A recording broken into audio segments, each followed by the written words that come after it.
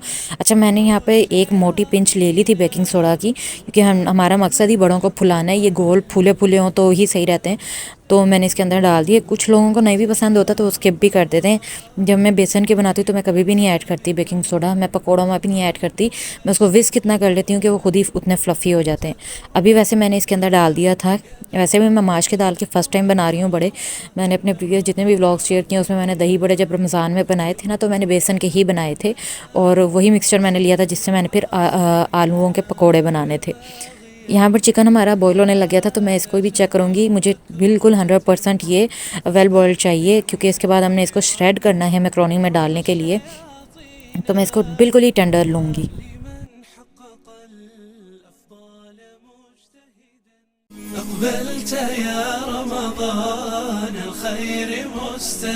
साथ में मैं इधर कढ़ाई को भी देख लूँगी, क्योंकि अब इसके अंदर पानी ऑलमोस्ट ड्राई होने वाला था। जी यहाँ पर कढ़ाई हमारी रेडी हो गई थी तो मैंने चूल्हे को बंद कर दिया था और यहाँ पर मैंने सब्ज़ मिर्चों को और धनिया को काट के रख लिया था। और मैं उसको दम के टाइम पर लगाऊंगी तो इसकी खुशबू बड़ी अच्छी आ जाएगी।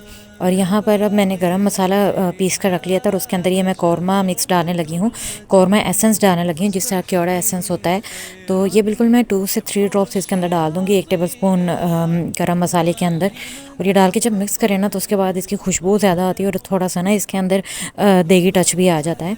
तो वो अब मैं इसके अंदर ऐड करके इसको अच्छे से मिक्स कर लूँगी। और यहाँ पर मैंने स्टॉकुल इतना ये ऑयली सी हमने रखनी थी कढ़ाई, बहुत ज़्यादा भी नहीं मसाला रखना था और बहुत कम भी नहीं रखना था कि बिल्कुल ड्राई हो जाए। तो इसको इस तरह मैं ऊपर से डाल दूँगी। मैंने गरम मसाले में ले ली थी बड़ी इलायची ले ली थी और दालचीनी ले ली थी और मैंने काली मिर्चें ले ली थी, ज़ीरा ले लिया था और उसके अलावा मैंने ले ली थी सूखी धनिया मोटी कुटी हुई ले ली थी।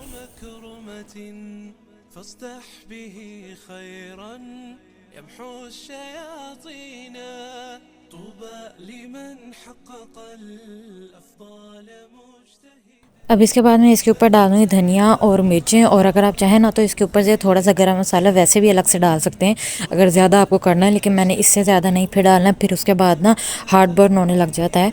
तो अब वो रोज़े में सहरी में चूँकि खानी है, रोज़ा रखना है, तो इस वजह से मैं फिर अलग से नहीं ऐड करूँगी।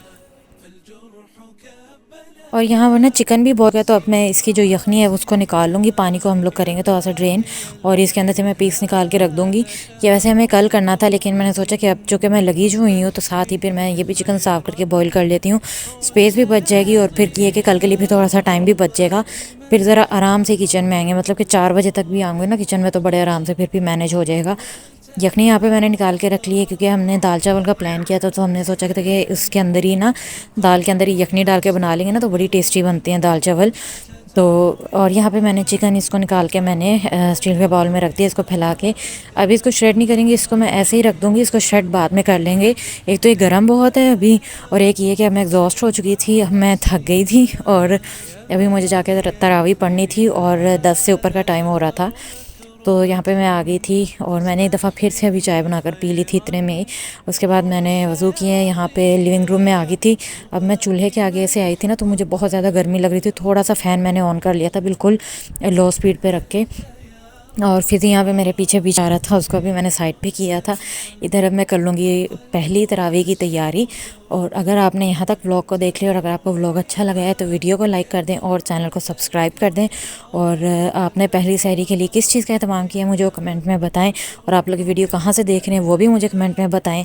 मैं आपसे मिलती हूँ नेक्स्ट व्लॉग में। Thank you so much for watching. Ramzan मुबारक। अल्लाह हाफिज़।